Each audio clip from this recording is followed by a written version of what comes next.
All right, welcome back. Two quick examples. We want to estimate the integral from 1 to 2 of x squared dx. We want to estimate using a trapezoidal approximation. And we are given that restriction, which in order to force us to do it, for one. So let's take a look at what this looks like. I've got y equals x squared, which of course I know looks just like this. And I'm interested in the area between 1 and 2. I'm interested only in this area. Now, if I make it into a trapezoid, I've got base 1, which is, or y1, y0? Yeah, y0. Let me, let's get rid of that. Y0 is 1 squared. Y sub n is 2 squared, and these subscript notices, if you haven't watched the previous video, go back and take a quick look at it. So the question is, what happens in between? Well, how many intervals do we want to use? For the purposes of this, we are going to use n is equal to 4, 4 intervals. So expanding my graph, here's what I have.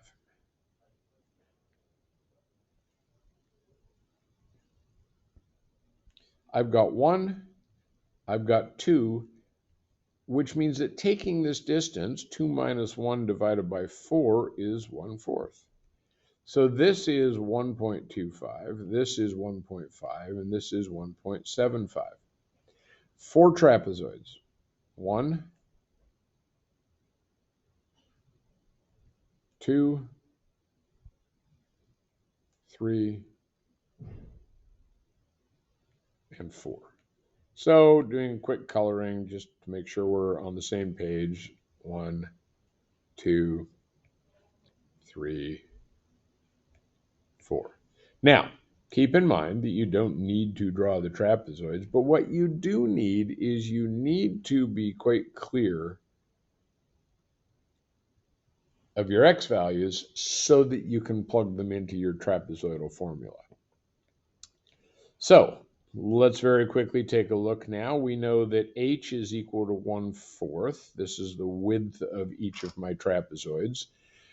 Y sub 0, we already said, was going to be 1 squared, which means that we've got 1.25 squared, 1.5 squared, 1.7 squared, 7.5 squared, and 2 squared. So we know that the trapezoidal approximation says h divided by 2 times. Well, we're only using this edge right here once. So 1 squared. 1 squared. Plus, now notice we're using the 1.25 on the blue side and on the green side. So double 1.25 squared. The same for 1.5 squared. We're using it twice, once on the green, once on the gold. We're using the 1.75 twice, 1.75 squared twice, once on the gold, once on the red. And we're only using the 2 once because it's only the last trapezoid that uses this as a side. And doing some quick calculations, what we get is that this works out to 75 30-seconds, which is approximately 2.34375. It may not actually be approximate. So if we plug this into our numeric integrator in our calculator, what we get is we get 2.33333. And of course, we can also find an exact value. And our exact value, the integral from 1 to 2 of x squared dx, we know from the previous chapter, is 1/3 x cubed is the antiderivative evaluated from 1 to 2. So that's 8/3 minus 1/3, which is 7/3, and 7/3 is in fact 2.333 recurring. So what we see here is that the exact value, the numeric integrator, our trapezoidal approximation with only 4 rectangles, was within 0.01 or so of the exact value, and that's not bad. All right, my students, go ahead and do exercise 3 in the book, and then come on back and we'll do the second example. And here we are, example 2. And what we've got is we want to average our temperature readings, and we've taken some data points.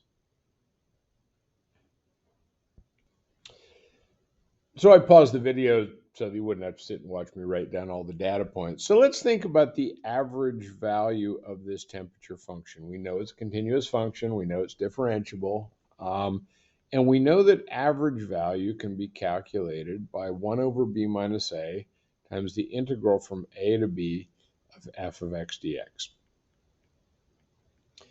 Well, we don't have a formula for this f of x dx. We have no idea what the formula is. It's just a whole bunch of data points.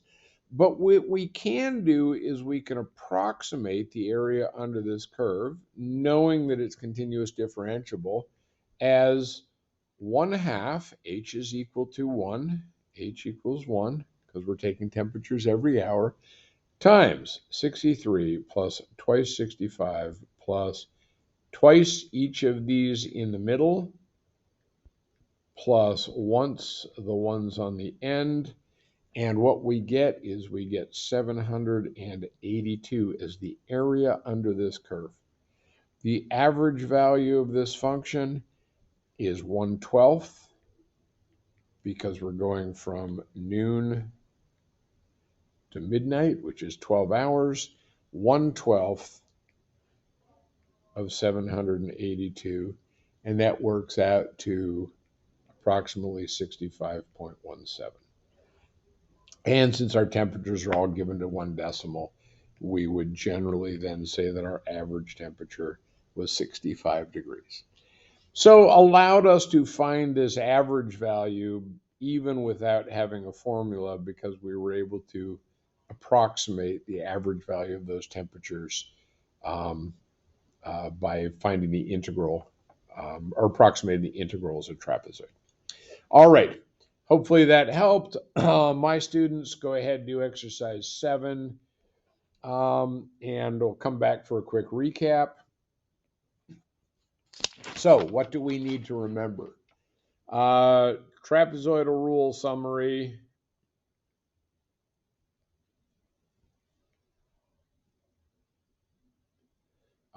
First off, we need to remember that it's more accurate for smaller values of n.